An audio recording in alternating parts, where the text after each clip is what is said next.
Во ова издание на Саботна хроника на Прва Скопска, во која ве подсетуваме за актуелните настани, ке гледате. Поскапува паркингот за вработените во клинички центар Мајка Тереза. Напролет ке започне изградбата на комплексот Истгейт на местото на Скопски саем. 1200 вработени вишок во јавните предпријатија на град Скопје.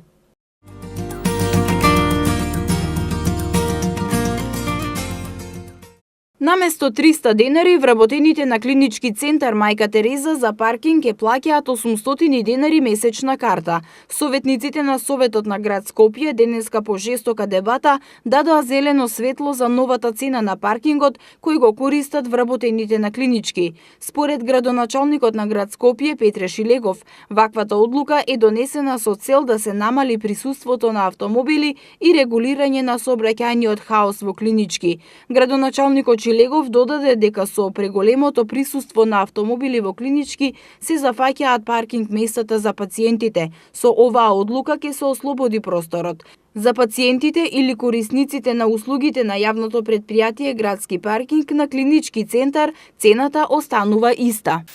Со одлуката за клинички центар Мајка Тереза изедначуваме цените за сите граѓани. Замислете оние што паркираат на цветниот пазар кај Нова Македонија, да даеме на цели сите министерства во Нова Македонија по 350 денари. Замислете да Министерство за финансии, труд и социјала, мислам дека се таму, правда е оваму напред, се позадина Беко. Да им даеме за 350 денари, наместо 1000 сега плаќаат луѓето.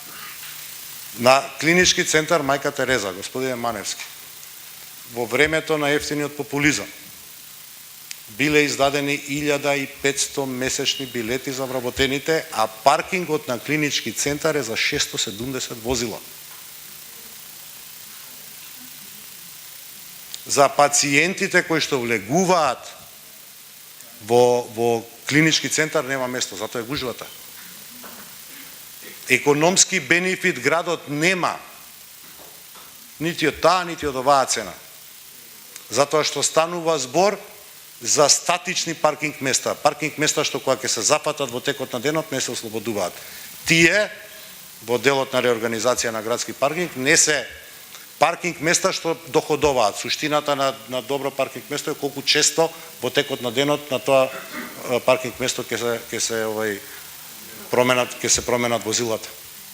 Градот Скопје сериозно инвестираше во клиничкиот центар во текот на минатата година преку одржување на хигиената, средување на зеленилото и санирање на дупките, а градот планира да инвестира и во изградба на монтажен паркинг на местото каде што пред 6 години беше ископана дупка за нов клинички, која сега е пополнета.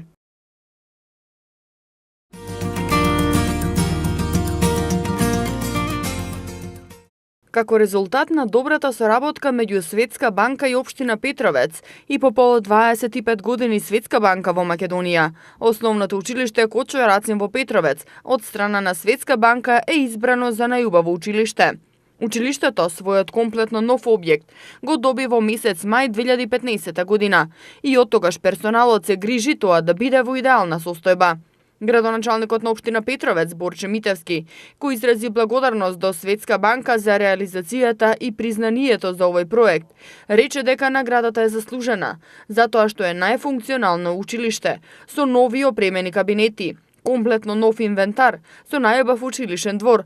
Во комплексот од 4 хектари има спортска сала, паркинг, детски забавен парк и двоен тениски терен. По повод 25 години присуство на Светска банка во Република Македонија, одлучија училиштето Кочо Рацин во Петровец да го изберат за најубаво училиште, за најубаво реализиран проект меѓу Светска банка и Општина Петровец. И ја користам оваа прилика да се заблагодарам пред се на Светска банка за успешно реализираниот проект, да се заблагодарам исто така за сите проекти што ги има доделено на Општина Петровец и ние како општина реализирано од наша страна. Овакво училиште не се гради секој ден, не се гради секоја година. Овдека треба генерации да го завршуваат основното образование. Во основното училиште Кочо Рацин учат 700 ученици, од кои 500 се во Централното училиште, односно во објектот кој е прогласен за најубаво училиште. 150 во училиштето во Огњанци и 50 во Катланово. Директорката на училиштето Виолета Јаневска истакна дека училиштето 3,5 години обезбедува поквалитетна воспитно-образовна програма и очекуваат одлични резултати кај учениците. Во Централното училиште наставата се реализира во овој училишен објект веќе 3,5 години. Овој училишен објект овозможи поквалитетна реализација на воспитно-образовниот процес. Од претходната учебна година опремено е и со мебел и сите потребни нагледни средства. Очекуваме дека во иднина овие услови ќе покажат значителни резултати и кај учениците, како што и моментално освојуваме награди на државно ниво, на регионално градско, а секако дека значајни се и тоа што имаме и на меѓународно ниво. Изградбата на ова училиште беше една од најважните потреби на граѓаните со оглед на тоа што старото училиште беше изградено пред повеќе од 50 години, во 1963 година. Новиот објект на основното училиште Кочо Рацин е граден според европски стандарди. Има 2 ката, 27 училници и е со капацитет за 680 деца.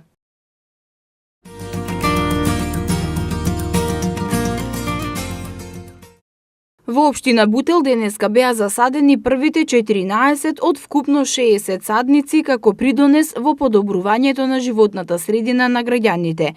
Во денешното засадување учествуваше и градоначалникот на општина Бутел Велимир Смилевски, а садниците се засадени долж новата пешачка патека која ја поврзува улицата Бутелска со спортската сала Антон Димитров.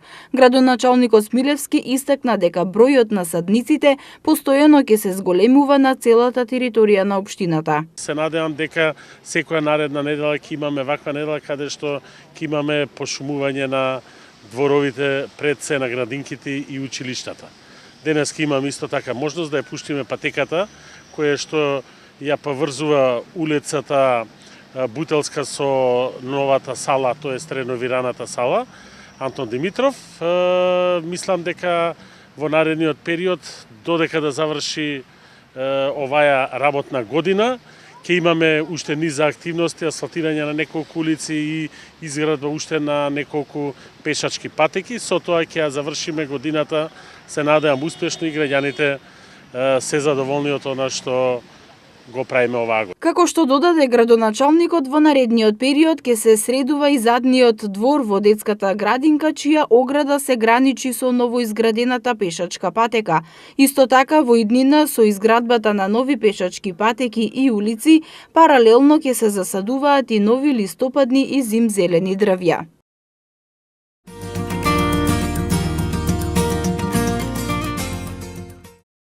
Владата бара финансиска и техничка помош од меѓународните донатори во борбата против аерозагадувањето и спроведувањето на двегодишниот национален план, со кој се очекува намалување на загадувањето за 50%. Националните средства што се обезбедени од буџетот, како што беше посочено на денешната донаторска конференција, организирана во владата, не се доволни за да се спроведе планот за борба против аерозагадувањето, а потребна е и техничка помош и размена на позитивни искуства од европските држави во справувањето со овој глобален проблем. Од владата најавуваат помош во замената на старите нееколошки системи за затоплување со нови еколошки во јавните институции и во домакинствата, субвенции за купување еколошки возила и за вградување на плински уреди, а се надеваат дека ќе биде донесен и закон со кој ќе се забрани користењето на јаглен како средство за затоплување. Според Макрадули, замената на старите и нееколошки системи за затоплување би дала најбрз резултат во однос на загадувањето,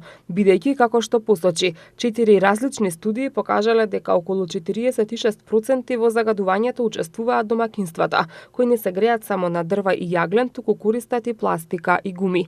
Според вице-премиерот за европски прашања Бујар Османи, кој е и национален координатор на странската помош, загадувањето не може да се реши со магично стапче и ад-хок решенија, туку потребни се краткорочни и долгоречни стратегии со низа мерки и активности за целосно надминување на проблемот. Речиси сите извештаи покажуваат дека во изминатиот период Скопје, Тетово и Битола се едни од најзагадените градови во Европа. Градоначалникот на Кавадарци пак загадувањето се обидува да го реши со примена на вештачки дожд. Аеросолизација за намалување на загаденоста во воздухот вчера првпат се примени во Кавадарци. Кавадаричкиот градоначалник Митко Јанчев за апаратот кој произведува вештачки дожд објави видео на својот Facebook профил, а со помош на апаратот за аеросолизација се исчисти воздухот во Кавадарци, што покажува и мирната станица дека концентрациите на PM10 честички се намалиле за само 2 часа.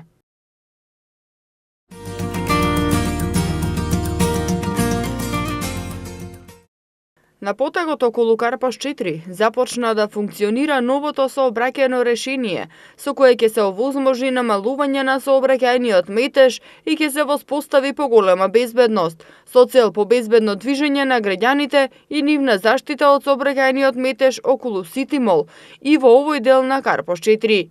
Станува збор за ново поставена хоризонтална и вертикална сигнализација.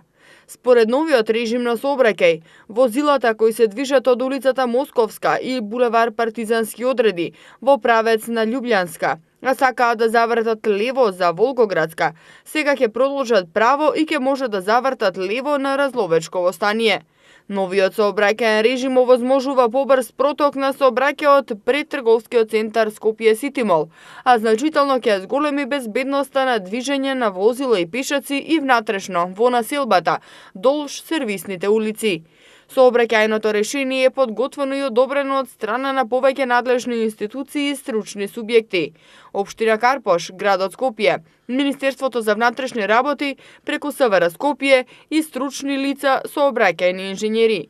За побрза и полесна имплементација на новото сообраќајно решение, ќе има присутни лица од СВР Скопје и од општина Карпош, кои ќе ги упатуваат возилата и граѓаните како треба да се движат.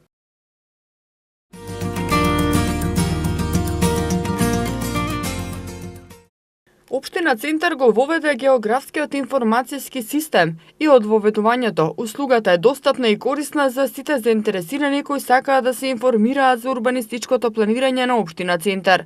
ГИС порталот на Општина Центар ги содржи сите важечки детални урбанистички планови и овозможува графички преглед и пребарување на просторните податоци.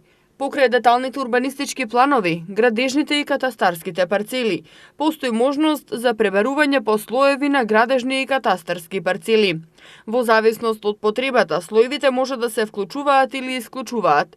Со ГИС порталот се овозможува детален преглед на деталните урбанистички планови, намената на градежните парцели, површината за градење, катноста, процентот на изграденост, изработувачот на планот, година на донесување, но и можност за нивно преземање. Со примена на ГИС порталот се олеснува пристапот до податоци на граѓаните, а воедно се заштедува и времето потребно да се дојде до потребна информација со која располага оваа технологија. За поголема транспарентност пред граѓаните, општината работи на надградување на ГИС порталот со податоци за урбана обрема, улично осветлување, канти, клупи, шахти и слично, со што ќе се овозможат поголеми и подобри услуги, подобрена и побрза комуникација со граѓаните, но и поголема ефикасност во работењето на службите на општината, велат од Општина Центар.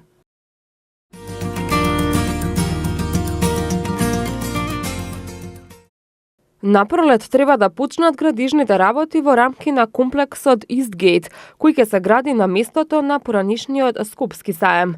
Во првата фаза ќе се гради голем трговски центар и 4 станбени згради, кои се во план да се завршат до крајот на 2020 година.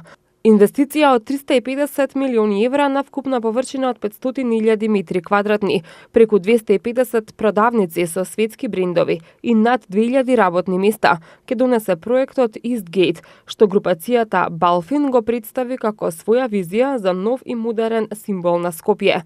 Покрај собствените средства на инвеститорот, финансиери ќе бидат неколку домашни банки, а се преговара и со една странска банка.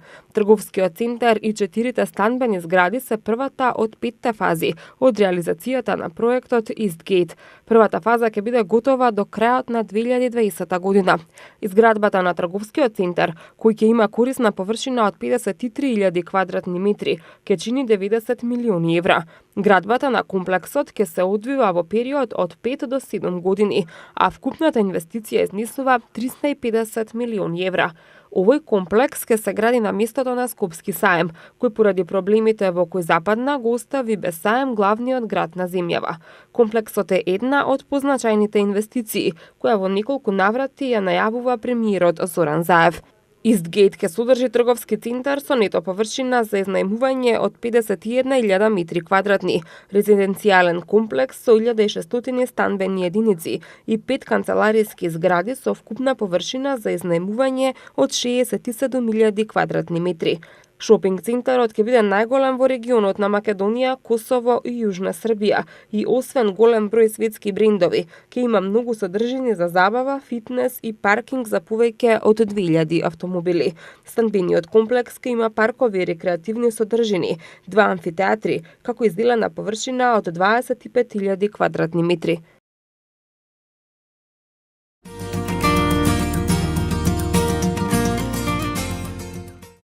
Малопродажните цени на бензините од ноќеска на полноќ се намалуваат за 1,5, а на дизел горивата за 2,5 динари по литар, одлучи денеска Регулаторната комисија за енергетика. Новата цена на Евросупер 95 е 65,5 динари за литар, а на Евросупер 98 изнесува 63 динари за 5 динари за литар. Литар евродизел пак ќе се продава за 58,5, а екстра лесното масло за домакинство ќе се продава за 47 динари. Поевтинува мазутот за 1,7 динари и 1 килограм ќе чини 30,03 динари. Цените на горивата за месец дена се намалени за повеќе од 10 динари, односно бензините се намалени за 13 динари, а дизелот за 10,5 динари. На 30 октомври цената на Евросупер 95 изнесуваше 74,5 динари за литар, на Евросупер 98 76,5 динари, а дизелот се продаваше за 69 динари за литар.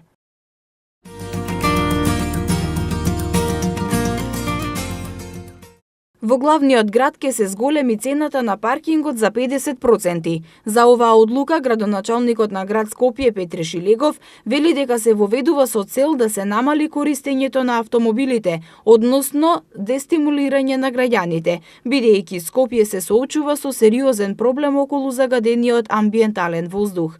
Градоначалникот Шилегов вели дека зголемувањето на цената ќе биде само во денови кога загаденоста е неколку пати поголема од дозволената.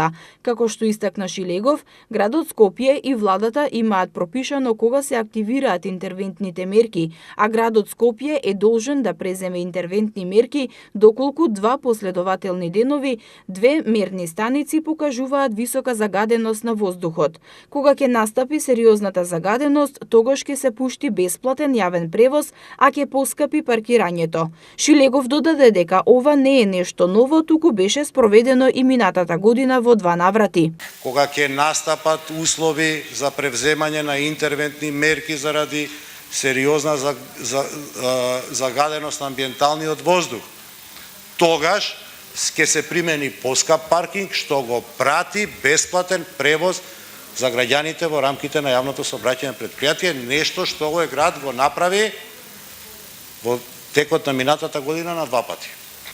Ние живееме во последиците на повеќе децениска негрижа, на исечени булевари дрвореди во Скопје, на исечени 3 парка во малиот ринг во градот Скопје, на 680 милиони евра потрошени во 1 километар квадратен без да го решите јавниот превоз во Скопје. Шилегов додава дека ова не е проблем од сега, туку се решава повеќе деценискиот проблем кој досега никој не успеал да го реши.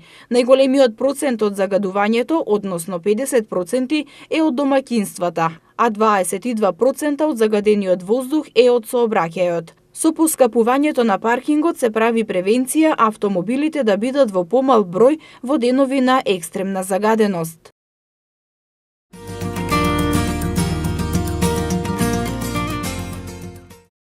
100 висококвалитетни јасени и давори денеска беа засадени по должината на улицата Сарај во општина Сарај во рамки на есенската акција за обновување на дрворедите во главниот град. Планирано е во наредните денови акцијата да продолжи, со што ќе бидат засадени вкупно 300 дрва, информираше денеска портпаролот на град Скопје Валјон Салиху. На потегот од мостот на реката Вардар па се до раскрсницата кај езерото Треска се отвараат нови дрвореди, каде вкупно ќе се засадат 300 висококвалитетни садници од типот на јасен и јавор. До сега веќе 100 садници се наредени, а наредените денови ќе се засадат уште 200 други. Салиху исто така потсети на изминатите акции, кои градот ги имаше во скопските општини за засадување дрва, а ги најави и активностите што следат во наредниот период. Наведе дека оваа есен екипите на град Скопје ќе засадат 3500 висококвалитетни листопадни садници на повеќе локации и во сите скопски општини. Во изминатиот период подигнавме нов дрворед во Битпазар, денеска подигаме нов дрворед во Сарај, а во текот на неделата ќе подигнеме и нов дрворед во Ѓорче Петров.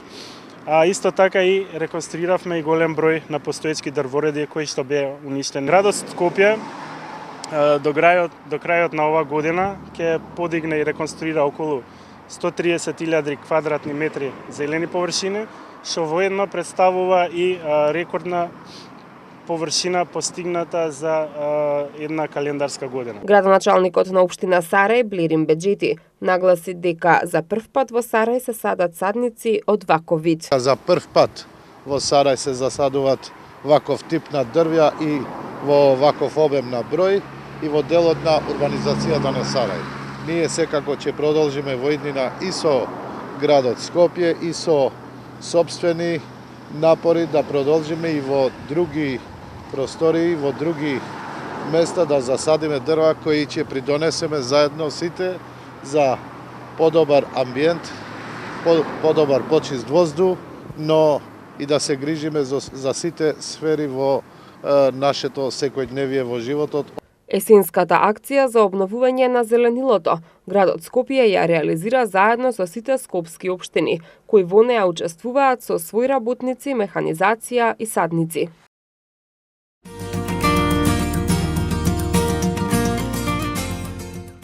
Советниците од опозицијата во Советот на град Скопје го критикуваа градоначалникот Петре Шилегов дека вработил 25 нови луѓе во јавното предпријатие Градски паркинг. Советничката од опозицијата Светлана Коларик реагираше дека во предпријатието има преголема вработеност, а Шилегов се бранеше дека тоа се случува поради несоодветното и непрофесионално вработување од времето кога тој не бил на функцијата градоначалник. Градоначалникот Шилегов истакна дека воопшто во администрацијата на јавните предпријатија на град Скопје има многу повеќе вработени отколку што има потреба. Како такви ги наведе ЈСП Скопје, водовод и канализација, улици и патишта. Според проценките на Шилегов, ако треба да се отпуштаат работници, ќе треба 1200 луѓе да останат без работа. Шилегов и даде предлог на советничката Коларик да основа комисија на која таа може да биде председател и да го состави списокот на партиските војници кои се вишок во администрацијата. Има 1200 административци повеќе од она што ни е потребно. Веднаш ќе потпишам во Градски паркинг да останат само 130 вработени, кои се стручни и тогаш веќе нема да треба да вработувам нови. ЈСП Скопје има 700 административци или повеќе отколку што има возачи, а Градски паркинг, јас кога станав градоначалник, имаше 237, а сега има 258. Од нив половина се вишок и слободно може да си одат. Ве повикувам вие да го направите списокот на луѓе што треба да бидат отпуштени од работа, рече Шилегов. Советничката Коларик рече дека го прифаќа предлогот, но под услов таа да биде одговорна за сите нови вработувања што треба да ги прави градот во иднина.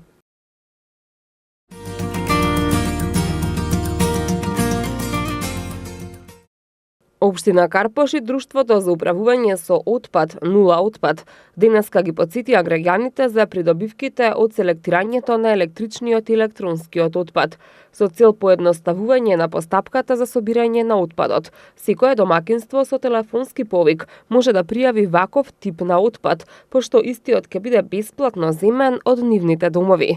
Градоначалникот на општина Карпош Стефан Богоев денеска ги повика граѓаните да се приклучат на оваа еколошка акција со цел да дадат придонес во борбата против загадувањето на животната средина. Оваа акција има за цел нормално да заштити животната средина и да избегнеме онаа грда слика против која што сите се бориме, а тоа е сликата на контейнери околу кои има огромни количини на електричен и електронски отпад, кои потоа за жал несовесни граѓани го злоупотребуваат или го горат и со тоа загадуваат на отворено.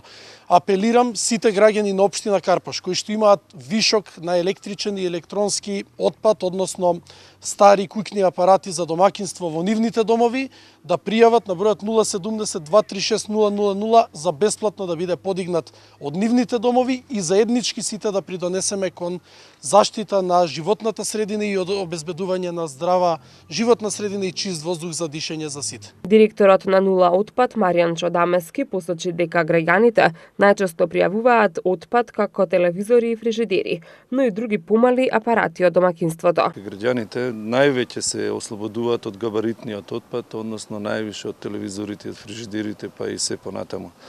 Најголем проблем ни е во делот на собирањето на ситниот електронски отпад, односно малите куќни апарати, па апелираме ако може и во тој дел да се обрне сметка за тоа што и тие загадуваат исто како и големите куќни апарати.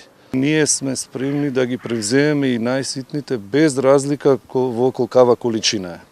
За поголема успешност на кампањата пред просториите на сите урбани заедници е истакнато известување за оваа акција и телефонскиот број на кој може граѓаните да пријават ваков вид отпад за собирање.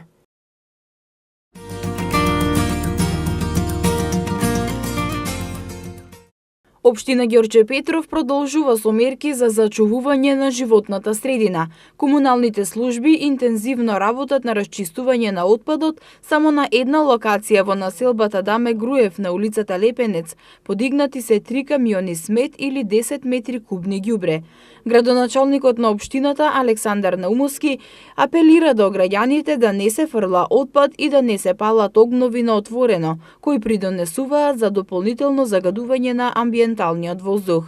Во општина Ѓорче Петров деновиве засилен е инспекцискиот надзор, кој согласно законот за јавна чистота преземаат соодветни мерки. Комуналните служби паралелно работат и на расчистување на заостанатата сува тревна површина.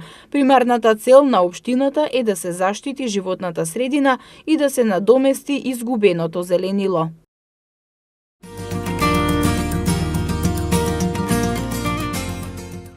Деновиве општина Бутел постави ново осветлување во дворот на основното училиште Лиман Каба во Љуботен. Како што информираат од општина Бутел, за целосно осветлување на дворот од сите 4 страни, поставени се 10 електрични столбови на кои се инсталирани 14 нетриумови светилки. Од општината вела дека досега се осветлени останатите дворови на градинките и основните училишта на територија на општина Бутел. Средствата за поставувањето ново улично осветлување во дворот на училиштето се обезбедени од буџетот на општина Бутел.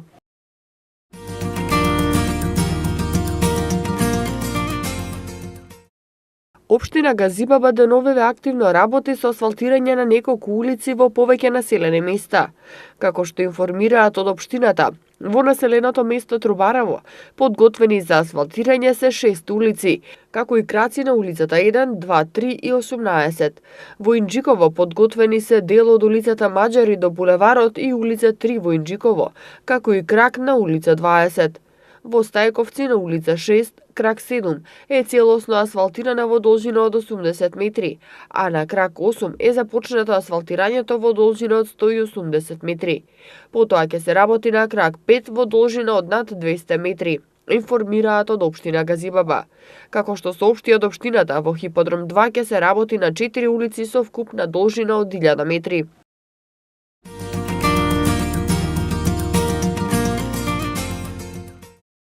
Мобилните телефони станаа секојдневна потреба без која многумина не може да го замислат своето постоење. Во многу нешта користењето мобилен телефон ја олеснува комуникацијата, го олеснува секојдневното функционирање, го олеснува извршувањето на работните обврски.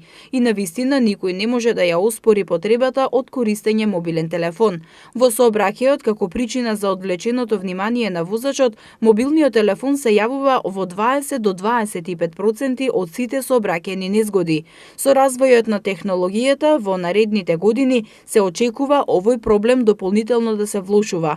И покрај црната статистика на светско ниво, 45% од возачите го користат мобилниот телефон додека возат, а според истражувањата на Републичкиот совет за безбедност на сообраќајот на патиштата, во Република Македонија 63% од возачите користеле мобилен телефон додека возат. Дали знаете дека пишувањето порака додека возите е еднакво на возење со затворени очи цели 6 секунди, за кој возило со брзина од 60 км на час поминува 100 метри? Многу прашања, а само еден одговор. Користењето на мобилен телефон додека возите е опасно и ризично. Возач кој зборува или пишува на мобилен телефон додека вози се санкционира со 40 евра во денарска противредност или со регистрирање 25 негативни бода во возачката книшка.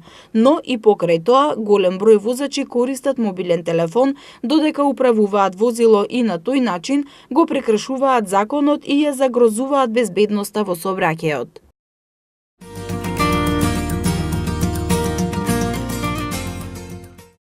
Прв научно-технолошки парк во Македонија треба да почне со работа следната година на локација кај кампусот Технички факултети со кадар од универзитетите.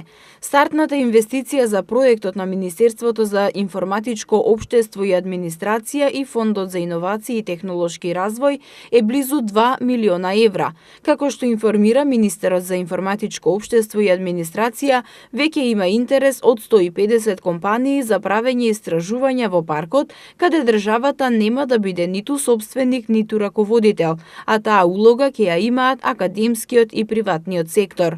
На денешната презентација на физибилити студијата за проектот, Министерот за информатичко општество и администрација Дамјан Манчевски истакна дека во проектот се вклучени сите универзитети, студенти и стопанските комори кои ќе бидат носители на активностите. Првичната студија покажала дека од 500 компании, 150 изразиле интерес да се вклучат во паркот, што покажува дека во следната фаза ќе биде потребен и дополнителен простор и ангажман на луѓе како втора фаза. Финансиските средства за почеток на активностите се дефинирани на 1,5 милион до 2 милиона евра заедно со средствата за првично прилагодување на објектите и за купување основна лабораториска опрема која сега недостасува на универзитетите. Меѓу поставените цели е и развој на дигитални лаборатории во паркот кои ќе пружат информатички услуги за поддршка на останатите компании. Се предлага да се спроведе и концепт на клубови за живење каде клиентите ќе работат заедно со компаниите на развој на технологии што ќе ги исполнат нивните очекувања. Тоа беше се што ви подготвивме во ова издание на Саботна хроника, а вие и понатаму следете ги неделните прегледи на вестите.